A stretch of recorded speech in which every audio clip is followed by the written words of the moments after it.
os que lle dimos valor a ese terreno, non o Ministerio de Defensa, ni por suposto o comprador. En calquer caso, por que non vende o mismo paquete en Figueirido, en Pontevedra? Tamén pode vender terrenos ali, porque me parece que ten un campo de... non? Pero ali non lle pagan, non? Ou aí en Covas, en Ferrol, tampouco lle pagan. Por que non lle pagan? Porque nós, a cidade da Coruña, non só a nosa xeneración, todas as xeneracións que construíron a cidade foron os que lle foron dando valor a ese solo.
A nosa idea desde a común é que esta batalla debe ser uma batalla colectiva de toda a cidade. E o mismo que demos unha resposta cando foi o dos peiraos do Porto da Coruña, que quedaban baleiros, porque se levaban ao Porto Exterior, e había unha operación claramente de vender eso, que é da Coruña, para con esos cartos pagar as deudas do Porto Exterior. Eso era un pouco plano. Vendemos esto, para que fagan aquí negocios inmobiliarias, e con esos cartos pagamos as deudas. E paramos esa operación. Agora parece ser que todo o mundo está de acordo en que as obras do Porto Exterior é unha obra do Estado e que ten que pagar o Estado.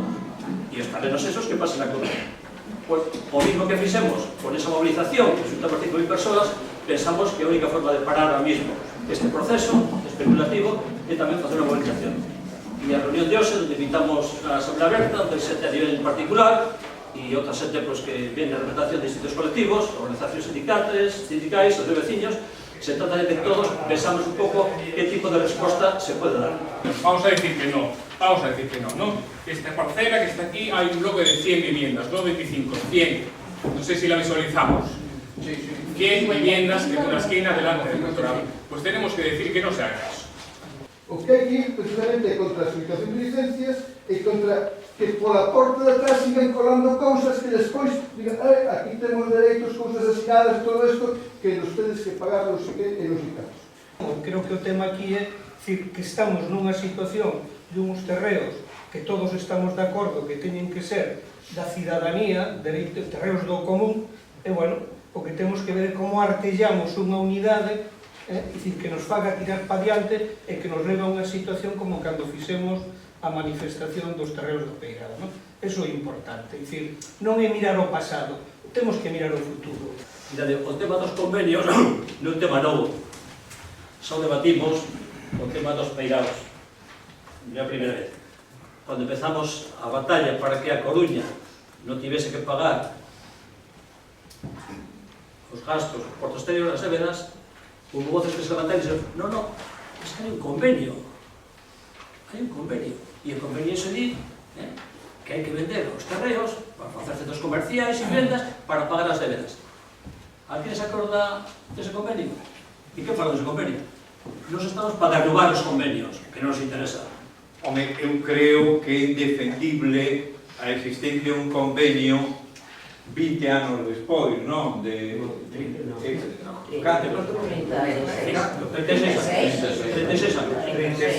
en unhas circunstancias económicas radicalmente distintas. Entonces eu creo que calquer convenio urbanístico por responsabilidade de quen o liderou, que sempre é a administración municipal, ante unha situación económica da cidade como a que se prevé que sexa, responsabilidade e responsabilidade.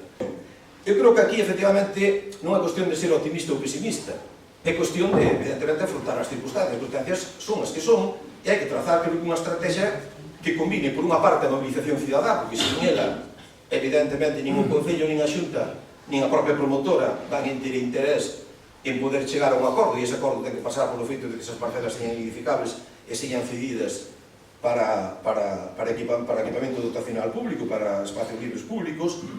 E a segunda estrategia, evidentemente, é a estrategia de combatir por todos os medios posibles a licencia.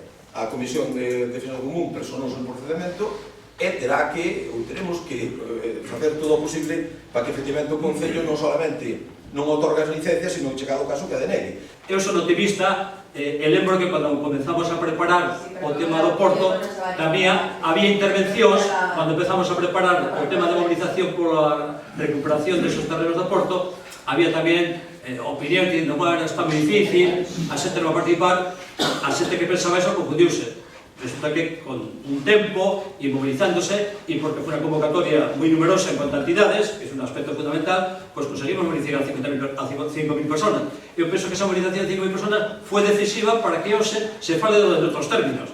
Ninguén fala xa de cumprir os convenios para vender os terrenos. Eso xa pasou a historia, afortunadamente. Pero hubo que moverse e levar aí 5.000 personas. Bueno, pois, eu penso que hai que ser optimistas e pensar en esa perspectiva.